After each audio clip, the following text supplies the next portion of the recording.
अस्सलामु अलैकुम व रहमतुल्लाहि व बरकातुहू।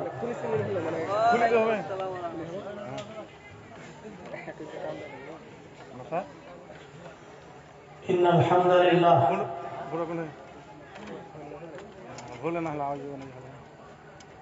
नहमदुहु व नस्तईनुहु व नस्तगफिरुह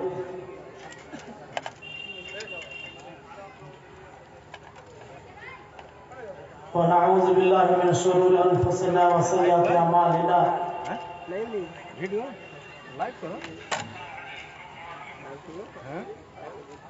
मन यहदिहिल्लाहु फला मुदिल्ल लहु व मन युद्लिल फला हादिय लहु।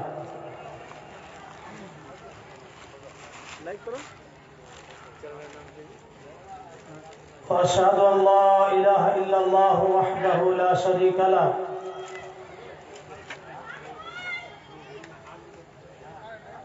व अशहदु अन्ना मुहम्मदन अब्दुहु व रसूलुहु सल्लल्लाहु अलैहि वसल्लम तस्लीमन कसीरा इला यौमिद्दीन। अम्मा बाद, अऊज़ु बिल्लाहि समीइल अलीम मिनश शैतानिर रजीम। बिस्मिल्लाहिर रहमानिर रहीम। या अय्युहल्लज़ीना आमनु तक़ुल्लाहा हक़्क़ तुक़ातिह व ला तमूतुन्ना इल्ला व अंतुम मुस्लिमून। या अय्युहन्नासु इत्तक़ू रब्बकुमुल्लज़ी खलक़कुम मिन नफ्सिन वाहिदा व खलक़ मिनहा ज़ौजहा व बत्थ मिनहुमा रिजालन कसीरन व निसाअ वत्तक़ुल्लाह अल्लज़ी तसाअलून बिही वल अर्हाम इन्नल्लाह कान अलैकुम रक़ीबा। या अय्युहल्लज़ीना आमनु तक़ुल्लाह व क़ूलू क़ौलन सदीदा युस्लिह लकुम अअमालकुम व यग़फिर लकुम ज़ुनूबकुम व मन युतिइल्लाह व रसूलहु फ़क़द फ़ाज़ फ़ौज़न अज़ीमा। अम्मा बाद फ़इन्न खैरल हदीस किताबुल्लाह व खैरल हदी हदी मुहम्मदिन सल्लल्लाहु अलैहि वसल्लम व शर्रल उमूर मुहदसातुहा व कुल्लु मुहदसतिन बिदअह व कुल्लु बिदअतिन दलाला व कुल्लु दलालतिन फिन्नार। अऊज़ु बिल्लाहि समीइल अलीम मिनश शैतानिर रजीम। बिस्मिल्लाहिर रहमानिर रहीम। वल्तकुम मिनकुम उम्मह यदऊना इलल खैर व यअमुरूना बिल मारूफ व यनहौना अनिल मुनकर व उलाइका हुमुल मुफ्लिहून। फ़क़ाल अय्ज़न कुन्तुम खैरा उम्मह उख़रिजत लिन्नास तअमुरूना बिल मारूफ व तनहौना अनिल मुनकर व तु'मिनूना बिल्लाह।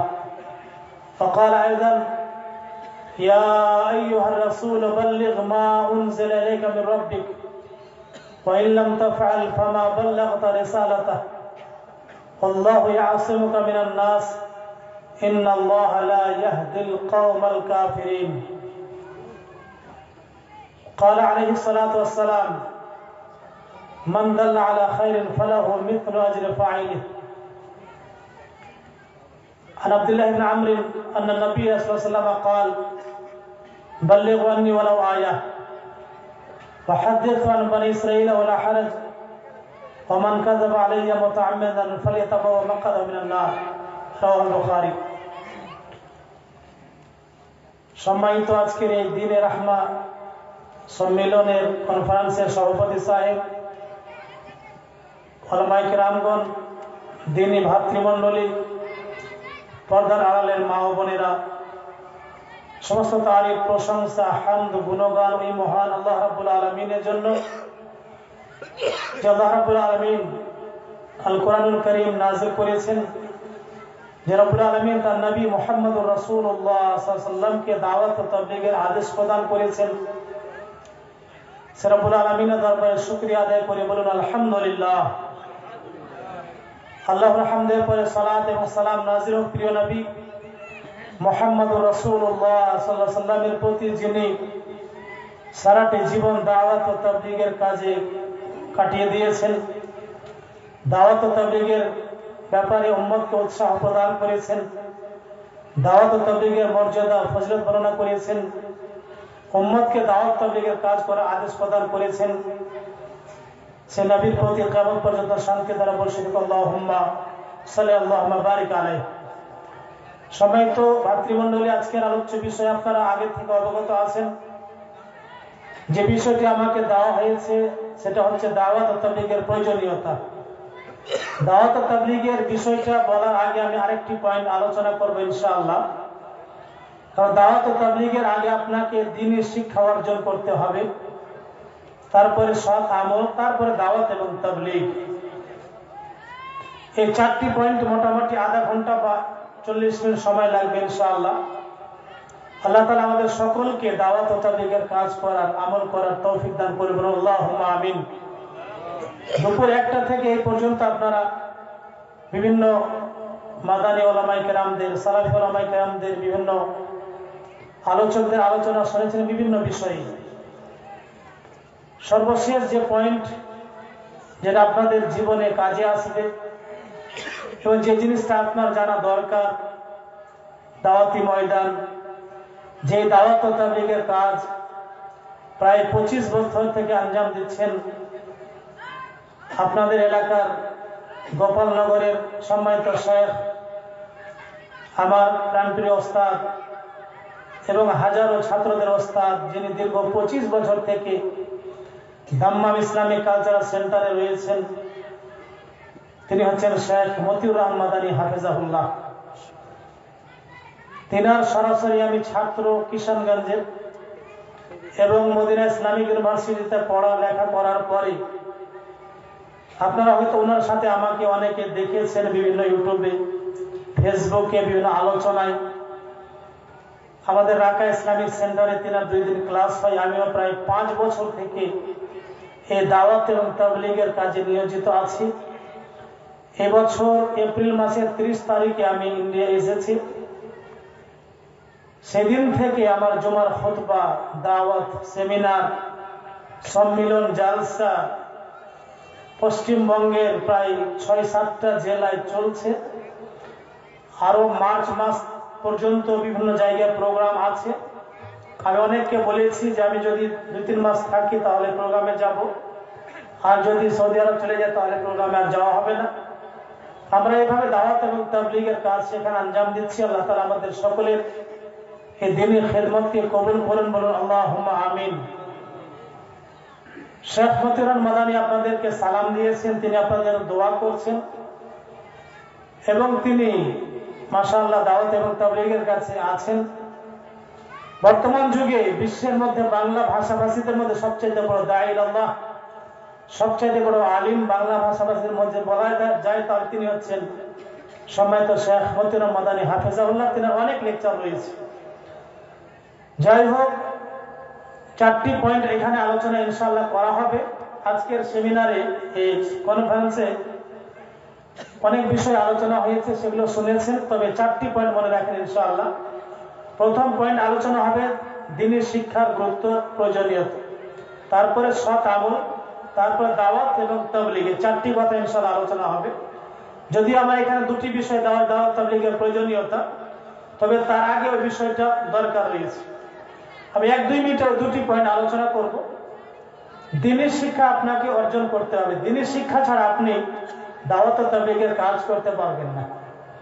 আপনি মনে করেন বর্তমানে এখন মনে করেন মক্কাতে আছেন, কাবা ঘরে 360টি মূর্তির পূজা হতো, সেখানে শিরক, বেদাত, জিনা, ব্যভিচার অনেক কিছু ছিল। রাসূলুল্লাহ সাল্লাল্লাহু আলাইহি ওয়াসাল্লামের প্রতি যে আয়াত প্রথমে নাজিল হয়েছিল সেটা ছিল দ্বীনি শিক্ষার ব্যাপারে। আল্লাহ রাব্বুল আলামিন সালাতের কথা, তাওহীদের কথা, অন্য বিষয়ের ব্যাপারে আয়াত প্রথমে নাজিল করেননি। সালাত আদায় করতে হবে, তাওহীদের প্রচার প্রসার করতে হবে, তারপরে শরীয়ত বিরোধী কাজ করা চলবে না, এই ব্যাপারে তিনি আয়াত নাজিল করেছিলেন প্রথমে দ্বীনি শিক্ষার ব্যাপারে গারে হেরাতে জবলে নূরে। সুতরাং রাব্বুল আলামিন এই দ্বীনি শিক্ষার গুরুত্ব দিয়েছেন। আপনাকে আমাকে দ্বীনি শিক্ষার গুরুত্ব দিতে হবে। এরপরে আপনাকে সৎ আমল করতে হবে। এরপরে আপনি 3 নম্বর যে কাজটা করবেন সেটা দাওয়াত, 4 নম্বর হচ্ছে তাবলীগ।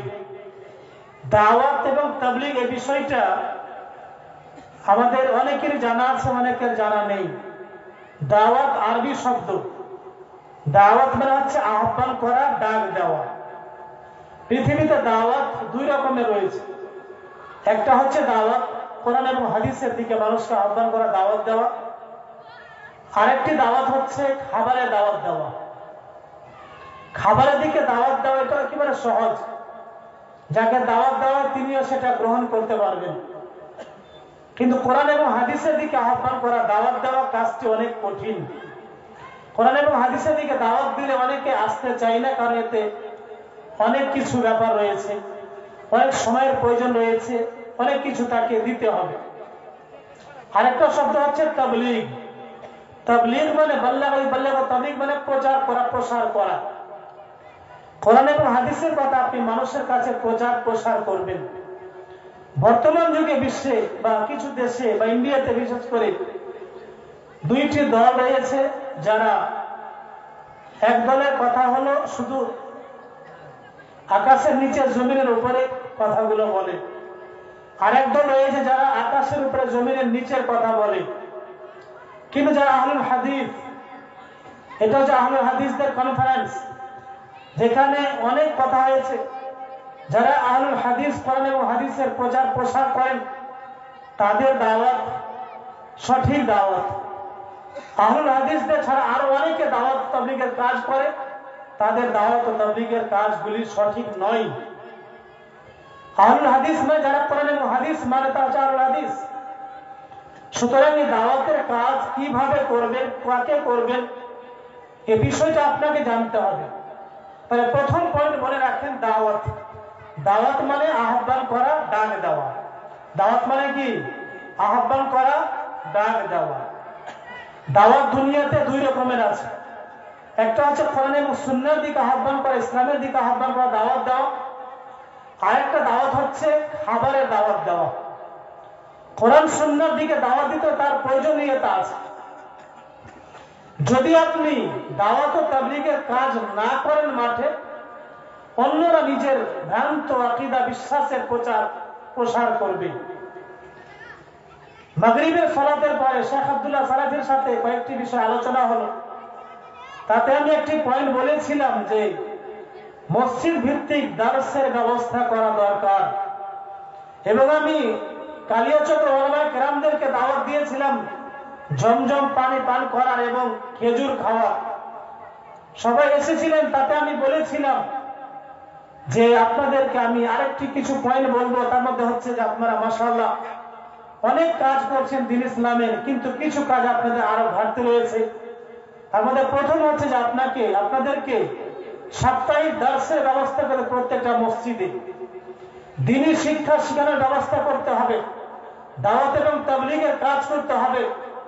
মাশাআল্লাহ সেদিন অনেকে সাড়া দিয়েছিলেন।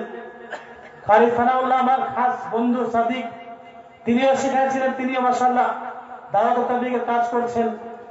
অনেকে সাড়া দিয়েছেন, কিন্তু অনেকে এক পর্যন্ত দাওয়াত এবং তাবলীগের কাজ শুরু করেননি।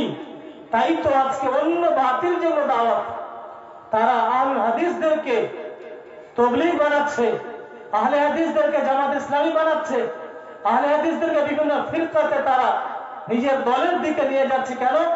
আহলুল হাদিসদের দাওয়াত এখনো সক্রিয়ভাবে চলছে না। যদি সঠিক দাওয়াতের প্রচার প্রসার হতো, দাওয়াত তাবলীগের কাজ হতো, আহলুল হাদিসদের কোনো ভাই অন্য দলের দিকে দাওয়াত পেত না, তারা যেত না। সুতরাং দাওয়াত এমন গুরুত্ব আছে। একটি উদাহরণ দিই। আপনারা এখন যেখানে বসে আছেন সেখানে ঘাস দেখতে পাচ্ছেন। আমাদের নজরপুর এলাকাতেও ঘাস আছে, জমি নাই এলাকায় আছে। যদি আপনি একটা জমিন এমনি ছেড়ে দেন, সেখানে ঘাস জন্ম নেবে, আরো অনেক কিছু হবে। যদি আপনি ঘাসগুলো পরিষ্কার করে সেখানে যদি আপনি গম হোক বা ধানের বীজ রোপণ করেন, সেখানে ধান জন্ম নেবে। আপনি লিচুর গাছ লাগান, লিচু হবে। আমের গাছ লাগালে আম হবে। যদি আপনি এমনি মাঠটা ছেড়ে দেন, তাহলে অন্যান্য লোকেরা সেটাকে দখল নিতে পারে। ঠিক এইভাবে হয়েছে যে আহলে হাদিসদের দাওয়াত আজকে বেশি না হওয়ার কারণে এদের প্রচার প্রসার বেশি না হওয়ার কারণে আজকে অন্যরা আহলে হাদিসদেরকে নিয়ে নিজের দলের দিকে নিয়ে যাচ্ছে।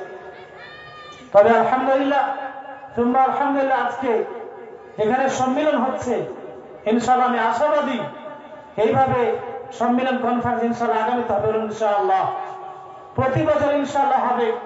এতে অনেক আপনাদের লাভ আছে। বলছিলাম দাওয়াত এবং তাবলীগ। দাওয়াত মানে কি বললাম? আহ্বান করা, ডাক দেওয়া। এই দাওয়াতের প্রয়োজনীয়তা এত আছে, এত আছে, আল্লাহ রাব্বুল আলামিন এই দাওয়াতের গুরুত্ব দিয়েছেন, তিনি তার প্রয়োজনকে মনে করেছেন। এই জন্য আল্লাহ রাব্বুল আলামিন প্রত্যেক জাতিতে একজন করে রাসূল প্রেরণ করেছেন। তাদের কাজ কি ছিল? আল্লাহর দিকে দাওয়াত দেওয়া, আল্লাহর ইবাদতের দিকে দাওয়াত দেওয়া এবং তাগুতকে বর্জন করা। সূরাতুন নাহলের 36 নম্বর আয়াতে আল্লাহ রাব্বুল আলামিন বলেন, ওয়ালাকাদ বাআসনা ফি কুল্লি উম্মাতিন রাসূলা। আল্লাহ বলেন নিশ্চয় প্রত্যেক জাতিতে একজন করে রাসূল প্রেরণ করেছি। তাদের দাওয়াত কি ছিল? তাদের আহ্বান কি ছিল? আনে আবুদুল্লাহ, তোমরা আল্লাহ ইবাদত করো, ওয়াজতানিবুত তাগুত, এবং তাগুতকে বর্জন করো। আল্লাহ রাব্বুল আলামিন তাহলে এই দাওয়াত ও তাবলীগের কত গুরুত্ব দিয়েছেন যে তিনি প্রত্যেক জাতিতে একজন করে রাসূল প্রেরণ করেছেন। তাই সে সমস্ত নবী রাসূলদের কাজ কি ছিল? দাওয়াত এবং তাবলীগের কাজ। চিন্তা করেন, আল্লাহ রাব্বুল আলামিন দাওয়াত ও তাবলীগের গুরুত্ব দিয়েছেন, তাই তিনি প্রত্যেক জাতিতে একজন করে রাসূল প্রেরণ করেছেন। তাদের কাজ ছিল আল্লাহর দিকে আহ্বান করা, ডাক দেওয়া, দাওয়াত দেওয়া। শুধু তাই নয়, বরং প্রিয় নবী মুহাম্মদুর রাসূলুল্লাহ সাল্লাল্লাহু আলাইহি ওয়াসাল্লাম আল্লাহ রাব্বুল আলামিন বলেছেন, উদউ ইলা সাবিল রাব্বিকা বিল হিকমাহ ওয়াল মাউইযাতিল হাসানাহ ওয়াজাদিলহুম বিল্লাতী হিয়া আহসান। সূরাতুন নাহলের 125 নম্বর আয়াতে আল্লাহ বলেছেন, হে নবী, আপনি আপনার রবের দিকে আহ্বান করেন, দাওয়াত দেন। উদউ ইলা সাবিল রাব্বিকা বিল হিকমাহ, আপনি আপনার রবের দিকে হিকমতের সাথে, কৌশলের সাথে দাওয়াত দিন, আহ্বান করেন, ডাক দিন। ওয়াল মাউইযাতিল হাসানাহ, এবং উত্তম উপদেশের মাধ্যমে, ওয়াজাদিলহুম বিল্লাতী আহসান, এবং উত্তম ভাবে তাদের সঙ্গে বিতর্কে জড়িত হন। এই আয়াতে আল্লাহ রাব্বুল আলামিন প্রমাণ করতে যাচ্ছেন রাব্বুল আলামিন দাওয়াতের কত গুরুত্ব দিয়েছেন, যে তিনি তার নবী মুহাম্মদুর রাসূলুল্লাহ সাল্লাল্লাহু আলাইহি ওয়াসাল্লামকে বলছেন, হে নবী, আপনি আপনার রবের দিকে মানুষকে দাওয়াত দিন। তাহলে এই দাওয়াত এবং তাবলীগের কত গুরুত্ব আছে, এর কত প্রয়োজনীয়তা আছে। যদি এর প্রয়োজনীয়তা না থাকতো তাহলে রাসূলুল্লাহ সাল্লাল্লাহু আলাইহি ওয়াসাল্লাম এই ব্যাপারে বলতেন না। শুধু তাই নয়, এই দাওয়াত ও তাবলীগের কাজ প্রিয় নবী মুহাম্মদুর রাসূলুল্লাহ সাল্লাল্লাহু আলাইহি ওয়াসাল্লাম 23টি বছর মক্কাতে করেছেন।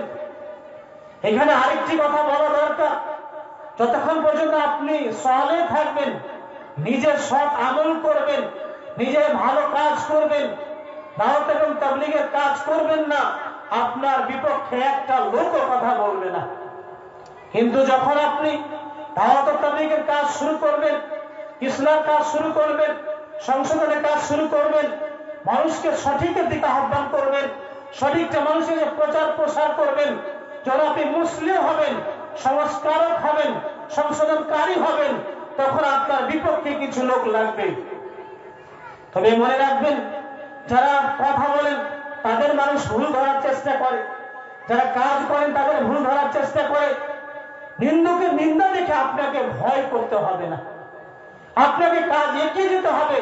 আল্লামা ইকবাল বলছেন, বাতিল से दबने वाले ऐ आसमां नहीं हम, बातिल से दबने वाले ऐ आसमां नहीं हम, 100 बार कर चुके हो इम्तिहान हमारा, दस्त तो दस्त है दरिया भी ना छोड़े हमने, बाहरे जुल्मात में दौड़ा दिए घोड़े हमने, मुद्दई लाख बुरा चाहे तो क्या होता है, वही होता है अल्लाह को मंजूर होता है। সুতরাং আপনি যখন দাওয়াতের কাজ শুরু করবেন, ইসলামের কাজ শুরু করবেন, সংস্কারের কাজ শুরু করবেন, আপনার বিপক্ষে কিছু লোক তৈরি হবে। আপনার বিপক্ষে নয়, বরং প্রিয় নবী মুহাম্মদুর রাসূলুল্লাহ সাল্লাল্লাহু আলাইহি ওয়াসাল্লামের বিপক্ষে লোক তৈরি হয়েছে মক্কা। যখন তিনি মক্কাতে সৎ আমল করতেন, সৎ আমল করতেন, মক্কার লোকেরা তাকে আল আমিন বলতো, আমানতদার বলতো, সত্যবাদী বলতো। তার কাছে মুশরিক কাফিররা আমানত রাখত। যখন রাসূলুল্লাহ সাল্লাল্লাহু আলাইহি ওয়াসাল্লাম মক্কা থেকে চলে আসছেন মদিনার দিকে রওনা হয়েছেন, আলী রাদিয়াল্লাহু তাআলা আনহুকে ডেকে বলেছিলেন এই সমস্ত আমানতগুলি মক্কার মুশরিক কাফের অমুক অমুকের আছে তাদের কাছে পৌঁছে দিও। তার আগে রাসূলুল্লাহ সাল্লাল্লাহু আলাইহি ওয়াসাল্লাম যখন মক্কার কাবা ঘর একটু ডান দিকে গেলে আপনার সাফা পাহাড়, বাম দিকে মারওয়া পাহাড়, তার সামনে জমজম, সাফা পাহাড়ে চড়ে রাসূলুল্লাহ সাল্লাল্লাহু আলাইহি ওয়াসাল্লাম একদিন সকালবেলা ডাক দিয়ে বলেছিলেন ইয়া সাবাহ, সকালের বিপদ। তারপরে বলেছিলেন কুলু লা ইলাহা ইল্লাল্লাহ তুফলিহুন বা তুফলিহু, তোমরা লা ইলাহা ইল্লাল্লাহ বলো কামিয়াব হয়ে যাবে। তখন এই বাক্য শোনার পরে যখন তিনি ডাক দিয়েছিলেন সকালের বিপদ বলে, মক্কার সমস্ত লোকেরা সাফা পাহাড় নিচে একত্রিত হয়েছিল, জমা হয়েছিল। যখন তিনি বলেছিলেন লা ইলাহা ইল্লাল্লাহ বলো তোমরা কামিয়াব হয়ে যাবে, আবু লাহাব সে সময় কি বলেছিল? তাব্বাল লাকা ইয়া মুহাম্মদ, হে মুহাম্মদ ধ্বংস হও, আলিহাদা জামাআতানা, এই জন্য কি তুমি আমাদেরকে জমা করেছো, একত্রিত করেছো। চিন্তা করেন, যখন রাসূলুল্লাহ মক্কায় একাই সৎ আমল করতেন, মক্কার কোন লোক শত্রু হয়নি, মক্কার কোন বিপক্ষে কথা বলেনি। কিন্তু যখন তিনি দাওয়াতের কাজ শুরু করলেন, যখন ইসলামের কাজ শুরু করলেন, যখন তিনি তাওহীদের দাওয়াত শুরু করলেন, তখন মক্কার লোকের আবু লাহাব কি বলেছিল? হে মুহাম্মদ ধ্বংস হও, এই জন্য কি তুমি আমাদেরকে জমা করেছো। যখন আপনি আমি এই দাওয়াতের কাজ শুরু করব, আপনার আমার বিপক্ষে কিছু লোক হবে, কিছু লোক আপনার বিপক্ষে কথা বলবে। হিন্দুকে নিন্দা দেখে ভয় করলে চলবে না, কাজ করলেই তো আপনার ভুল ধরবে, কাজ না করলে মানুষ ভুল ধরতে পারবে না। সুতরাং পিছনের দিকে তাকিয়ে দেখলে কাজ হবে না, আপনি আপনার মতো কাজ করে যাবেন ইনশাআল্লাহ। যদি দাওয়াত তাবলীগের কাজ বেশি বেশি করা হয়, তাহলে অন্যান্য দলের লোকেরা এই আহলুল হাদিসদের মধ্যে ঢুকতে পারবে না। আল্লাহ রাব্বুল আলামিন আবু লাহাবের বিরুদ্ধে সূরা লাহাব নাযিল করেছিলেন, তাব্বাত ইয়াদা আবি লাহাব, আবু লাহাবের দুই হাত ধ্বংস। বলছিলাম দাওয়াতের কাজ শুরু করতে হবে, এই দাওয়াত তাবলীগের কাজ না করলে এই উম্মত জীবিত থাকতে পারবে না। শুধু তাই নয়, এই দাওয়াত তাবলীগের কত গুরুত্ব আছে। আল্লাহ রাব্বুল আলামিন আপনাকে আমাকে খায়র উম্মাহ বলছেন, শ্রেষ্ঠ উম্মাহ বলছেন, তবে তিনটি কাজ আছে। একটি উদাহরণ দিই, এই যে মাইক, এর একটা নাম আছে, এর একটা কাজ আছে, এর একটা সম্মান আছে, সে উপরে আছে। যদি এই মাইকটা নিজের কাজ বন্ধ করে দেয়, তার নাম থাকবে কিন্তু তার সম্মান মর্যাদা থাকবে না। যদি আপনি দাওয়াতের কাজ না করেন, বিশেষ করে ওলামায়ে কেরাম যারা রয়েছে তাদেরকে আমি বলবো যে আপনাদের খিদমত অনেক আছে, মাশাআল্লাহ অনেক খিদমত আছে, অনেক খিদমত আছে। তার পাশাপাশি আপনাদেরকে বিভিন্ন এলাকাতে আহলুল হাদিসদের মোকামি সংগঠন তৈরি করতে হবে। সেখানে আপনারা ওলামায়ে কেরাম দায়িত্ব দিবেন, ইমামদেরকে, তাদেরকে নিয়ে প্রোগ্রাম করবেন, মিটিং করবেন, স্থানীয় ওলামাদেরকে নিয়ে আসবেন, তাদেরকে দায়িত্ব দিবেন। সাপ্তাহিক দার্সের ব্যবস্থা হবে, কোরআন শিক্ষার ব্যবস্থা হবে, ওলামায়ে কেরামদের অ্যাক্টিভ করবেন দাওয়াতি কাজে, তাহলে সফলতা অর্জন করা সম্ভব। আমাদের অনলাইনে ছাত্র এখানে অনেকে এসেছেন, অনেকে পৃথিবীর বহু জায়গাতে আছেন। ঢাকা ইসলামিক সেন্টারে বহু রকমের দাওয়াত তাবলীগের কাজ হয়, সেখানে ইউটিউব চ্যানেল আছে, ফেসবুক পেজ আছে, টেলিগ্রামের মাধ্যমে দাওয়াত হচ্ছে, জুম অ্যাপের মাধ্যমে হচ্ছে, অনলাইনে সমস্ত রকমের মাধ্যমে দাওয়াত তাবলীগের কাজ হচ্ছে। এই দাওয়াত তাবলীগের কাজ না হতো, ঢাকা ইসলামিক সেন্টারকে মানুষ চিনতো না, জানতো না, সেখানকার ওলামায়ে কেরামদেরকে মহব্বত ভালোবাসতো না। সুতরাং কাজ করলে আপনি আপনার সম্মান আল্লাহ বাড়িয়ে দিবেন। এই বলছিলাম যে আমরা যে খায়র উম্মাহ, সর্বশ্রেষ্ঠ জাতি, আমাদেরকে তবে কিছু কাজ করা দরকার। আপনি বলছেন যে আমার দোকানে ভালো মিষ্টি পাওয়া যায়, শুধু বললে হবে না, কথার সাথে কাজের মিল থাকতে হবে। সৌদি আরবে 220টা ইসলামিক সেন্টার রয়েছে। মামা আব্দুল সাত্তার তার ভাইয়েরা যখন হজে গিয়েছিলেন, তাদেরকে আমি নিয়ে গেছিলাম। সেখানে 220টা ইসলামিক সেন্টার, দাওয়াত সেন্টার, মাকাতিব দাওয়াতিয়া আছে। কেন? সেখানে ইন্ডিয়ার লোক আছে, বাংলাদেশের লোক আছে, পাকিস্তান, বিভিন্ন দেশের লোক আছে। সেইখানকার লোকেরা ওখানে যায় চাকরি বাকরি করার জন্য, কাজ করার জন্য। তারা হচ্ছে আমাদের দাওয়াতের ছাত্র, তারা অনলাইনে ছাত্র, সরাসরি ছাত্র। সৌদি আরবের লোকের তো কোনো লাভ নেই।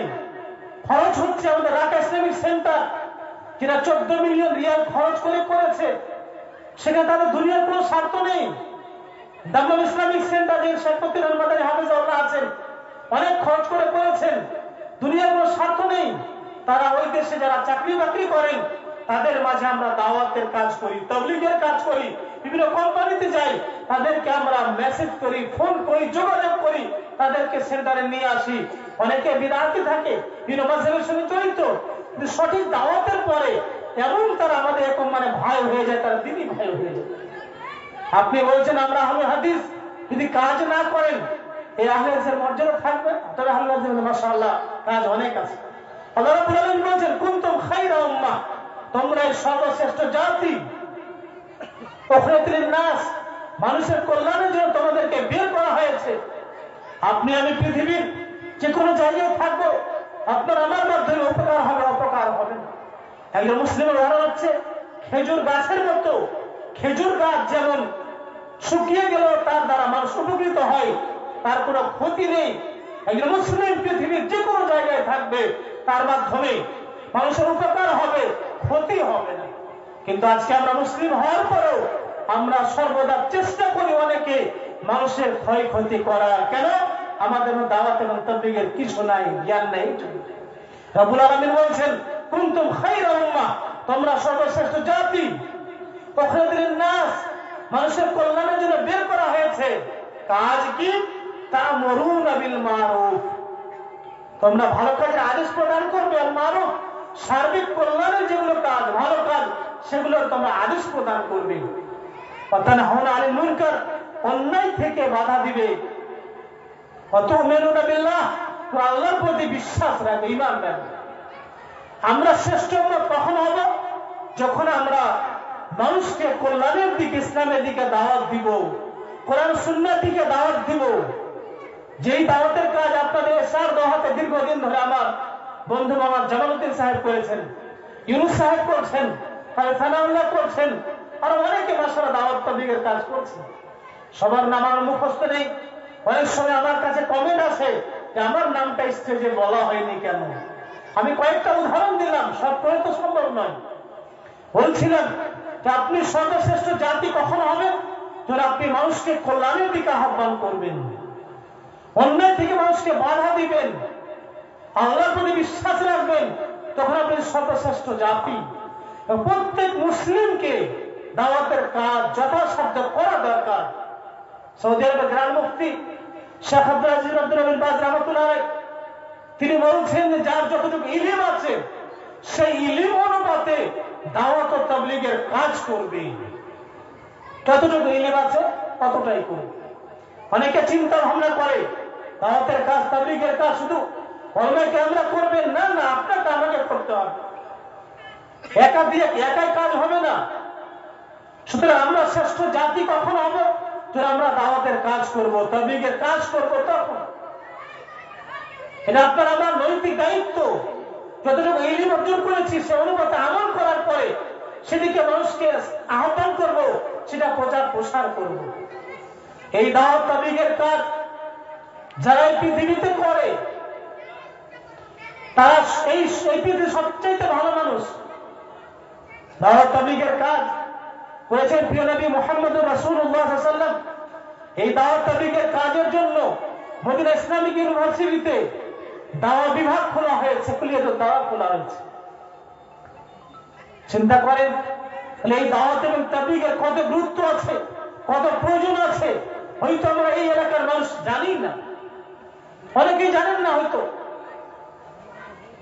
দাওয়াত এবং তাবলীগের কাজ যারা করবেন, এখানে আরেকটি পয়েন্ট বলা দরকার যে আপনি দাওয়াত কাকে দিবেন, কাকে দাওয়াত দিবেন।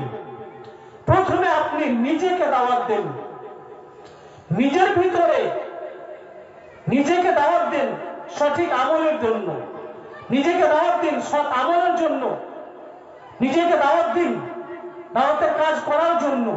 নিজের ভুল ভ্রান্তিগুলিকে সংশোধন করার দাওয়াত দেন, আপনি নিজেকে প্রথমে দাওয়াত দেন, তারপরে আপনার দাওয়াতের কাজ হবে অমুসলিমদের কাছে। অমুসলিমদের কাছে ইসলামের দাওয়াত দিবেন। মুসলিমদের কাছে অনেক সময় অনেকে বলে, যখন লেখা থাকে যে আমাদের দ্বীনুল আহমদ কনফারেন্স লেখা আছে, অনেকে এটারও নুক্তা বের করছে, বিভিন্ন মানে বিজ্ঞপ্তিতে লেখা থাকে দাওয়াতি সভা। অনেকে কমেন্ট করে যে দাওয়াত তো শুধু অমুসলিমদের জন্য আছে, মুসলিমদের মাঝে কেমন দাওয়াত? আসলে তাদের জ্ঞানের স্বল্পতার কারণে তারা বুঝতে পারছে না দাওয়াত মানে কি। বলেছিলাম আহ্বান করার ডাক দেওয়া। মুশরিক কাফের বা মুসলিমদেরকে ইসলামের দাওয়াত দিতে হবে।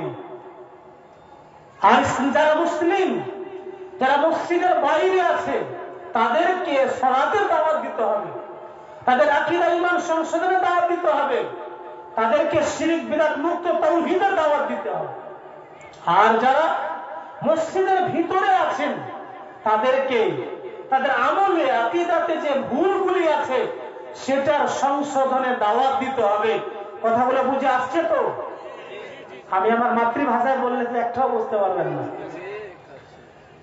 তাহলে দাওয়াতের প্রথম পয়েন্ট হচ্ছে যে অমুসলিমদেরকে ইসলামের দাওয়াত দিতে হবে। মুসলিমদের মধ্যে যারা পাপ করে, অন্যায় করে, যারা দিন থেকে ধর্ম থেকে অনেক দূরে রয়েছে, তাদেরকে আল্লাহর দিকে দাওয়াত, দ্বীনের দিকে দাওয়াত দিতে হবে। তাদেরকে মসজিদের দিকে, সালাতের দিকে, তাওহীদের দিকে দাওয়াত দিতে হবে। আর যারা মসজিদের ভিতরে আছেন, তাদের আকীদা আমলে ভুল আছে, মুসল্লিদের অনেক ভুল ত্রুটি আছে, থাকতেই পারে, স্বাভাবিক। তাদেরকে ইসলাহ, সংস্কার, সংশোধনের দাওয়াত দিতে হবে। অনেক সময় আমি বলেছি যে মসজিদে দার্সের ব্যবস্থা করেন। আমরা বিভিন্ন জায়গাতে দার্স দিই। কয়েকদিন আগে আমার প্রোগ্রাম ছিল কান্দিতে, তার আগে ছিল শ্যামনগরে। বেলডাঙ্গাতে আমি ফজরের নামাজের পরে দার্স দিলাম। তারপর শেখ আব্দুল্লাহ সালাফিদের মাদ্রাসা যেটা আছে, সরলপদ একাডেমি, যেটা হিফজ বিভাগ, সেখানে একটা প্রোগ্রাম করলাম। তারপরে সরলপদ গার্লস একাডেমিতে একটা প্রোগ্রাম করলাম। জোহরের নামাজের পর আরেকটা দার্স দিলাম শেখ আব্দুল্লাহ ইদ্রিস রাহিমাহুল্লাহ ছেলে আহমদুল্লাহ মসজিদে। আবার রাত্রে বক্তব্য দিলাম। আমরা যে কোনো জায়গাতে যাই, সেখানে দার্স দিই, বক্তব্য দিই, কিছু বললি। আপনারা ফেসবুকে পাচ্ছেন, ইউটিউবে পাচ্ছেন, শেখ সালিমউদ্দিন মাদানী বলে। অনেকে আবার বলে এত দাওয়াতের কাজ করার কি দরকার আছে। অনেকে কথা বলে যারা সৌদি আরবে থাকে, মাদানী মানুষ, তারা তো অনেক টাকা পয়সা পায়, এই জন্য দাওয়াতের কাজ করে, আমাদের বেতন কম, এই জন্য আমরা এই কাজগুলো করি না। নাউজুবিল্লাহ মিন যালিক। আপনার বেতন কম, আপনি দাওয়াতের কাজ করেন, তাবলীগের কাজ করেন, মানুষকে শিক্ষা দেন, আল্লাহ তাআলা আপনার রিজিকের ব্যবস্থা আরো বেশি করবেন। করবেন না? অবশ্যই করবেন। আমি মদিনা ইসলামিক ইউনিভার্সিটি যাওয়ার আগে দুইটা মাদ্রাসায় শিক্ষকতা করেছি। প্রথম মাদ্রাসা ছিল আপনাদের ভাগজান, তারপরে মারুপুর জামে ইব্রাহিমিয়া, তারপরে লক্ষ্মীপুর সিনিয়া, তারপর নিজামিয়া। আবার দাওয়াতের কাজ করেছি, জালসা উর্দুতে, বাংলায় বক্তব্য দিয়েছি, অনেক দাওয়াতের কাজ করেছি। এখন আলহামদুলিল্লাহ আল্লাহ তাআলা করাচ্ছেন, রিজিক কিন্তু কম হয়নি। সুতরাং আপনি খায়র উম্মাহ বলছেন আর দাওয়াতের কাছে পিছিয়ে আছেন, খায়র উম্মাহ হতে পারেননি। আরেকটি পয়েন্ট মনে রাখেন যে দাওয়াতের কাজ যারা করবেন, এবং রাসূলুল্লাহ সাল্লাল্লাহু আলাইহি ওয়াসাল্লাম প্র্যাকটিক্যাল জীবনে নিজে দাওয়াত তাবলীগের কাজ করেছেন। আমার আগে শেখ আলমগীর সাহেব বলছিলেন, সুন্দর মাশাআল্লাহ আলোচনা, তাতে কি পয়েন্ট ছিল, রাসূল দাওয়াতের তাবলীগের কাজ করেছেন, তিনি আয়াতও পড়েছিলেন। রাসূলুল্লাহ সাল্লাল্লাহু আলাইহি ওয়াসাল্লাম নিজে দাওয়াতের কাজ করেননি, বরং সাহাবায়ে কেরাম রাদিয়াল্লাহু আনহুমদেরকেও দাওয়াতের প্রশিক্ষণ দিয়েছেন।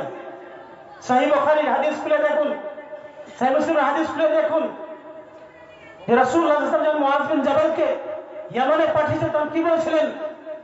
ইন্নাকা তাতি কওম আহলে কিতাবিন, হে মুআয, তুমি খ্রিস্টানদের কাছে, আহলে কিতাবদের মানে ইহুদি খ্রিস্টান, তাদেরকে দাওয়াত নিয়ে যাচ্ছ, তুমি তাদের কাছে দাওয়াত যাচ্ছ, তুমি তাদের কাছে তোমার প্রথম কাজ হচ্ছে তাদেরকে তাওহীদের দাওয়াত দিবে, তাদেরকে দাওয়াত দিবে যে আল্লাহ ছাড়া কোনো সত্য ইলাহ নেই, তাদেরকে দাওয়াত দিবে যে আমি মুহাম্মদ সাল্লাল্লাহু আলাইহি ওয়াসাল্লাম আল্লাহর রাসূল, এই দাওয়াত দিবে। তাহলে রাসূলুল্লাহ সাল্লাল্লাহু আলাইহি ওয়াসাল্লাম এই দাওয়াতের কাজ নিজেও করেছেন, সাহাবায়ে কেরাম আজমাইনদেরকে পাঠিয়েছেন, এবং সৌদি আরবে এখনো মাশাআল্লাহ দাওয়াতের কাজ চলছে, ইনশাআল্লাহ চলবে। এই পশ্চিমবঙ্গ বা ইন্ডিয়াতে যে দাওয়াত তাবলীগের কাজ আর এগিয়ে যায়, তাহলে দেখা যাবে যে একটা লোক বেনামাজি থাকতে পারবে না, জুমার খুতবাতে যে বিষয়ভিত্তিক আলোচনা হয় 10 বছরের পাবলিক আলেম হয়ে যেতে পারবে, কিন্তু সেখানে বিষয়ভিত্তিক খুতবা নেই। বলছিলাম তাহলে এই দাওয়াতের কাজ আপনি কাকে দাওয়াত দিবেন? প্রথমে নিজেকে দাওয়াত দেন, পরে মুশরিক কাফের ইসলামের দাওয়াত দেন, মুসলিমদেরকে বিষয়গুলো বললাম।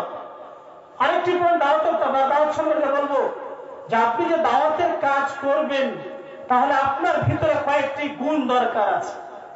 একজন আলিম হলে, দায়ী হলে, একজন আলোচক হলে অনেক কিছু দরকার আছে। মনে করেন আপনি একজন লোক বিড়ি খাচ্ছে, আপনি তার সঙ্গে দেখা করলেন, বললেন এই বিড়ি খাচ্ছ, হারাম কর, এটা ওটা, তুমি সরাসরি জাহান্নামে যাবে, এটা এক রকমের কথা। আরেকটা কথা হলো দাওয়াতের পদ্ধতি, যে আপনি তাকে সালাম দিলেন, তারপর তার পাশে বসলেন, বসার পরে বললেন যে ভাই আপনি যেটা খাচ্ছেন সেটাতে শরীয়তের দৃষ্টিতে এটা হারাম, এতে পেটও ভরবে না, পিপাসাও মিটবে না, শারীরিক ক্ষতি আছে, অনেক কিছু বললেন, সেই লোকটা আপনার দাওয়াত গ্রহণ করবে। ড্রাইভার যদি ভালো হয়, গাড়িতে যারা আছেন তারা সেফটি থাকবেন, নিরাপদে থাকবেন। যে ড্রাইভার ভালো না হয় তাহলে গাড়ি অ্যাক্সিডেন্ট করবে।